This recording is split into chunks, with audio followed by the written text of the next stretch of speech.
যে সময় বই খাতা নিয়ে শিক্ষার্থীদের ক্লাসে ব্যস্ত থাকার কথা, ঠিক সেই সময়গুলোই তারা পার করছে বারান্দায় লাফালাফি আর খেলাধুলা করে। আবার শিক্ষার্থীরা কেউ কেউ কাঁধে ব্যাগ নিয়ে শ্রেণীকক্ষ থেকে বের হয়ে চলে যাচ্ছে। এদিকে শিক্ষকরাও অফিসে বসে আলসেমি সময় পার করছেন।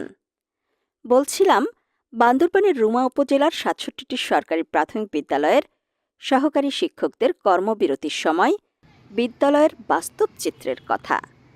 ৯ নভেম্বর থেকে সারা দেশের ন্যায় সরকারি প্রাথমিক বিদ্যালয়ে সহকারী শিক্ষকদের বেতন ভাতা ১৩তম গ্রেড থেকে ১০ম গ্রেডে উন্নীতকরণ সহ ৩ দফা দাবিতে কর্মবিরতি চলছে। তবে সরকার আজকালের মধ্যে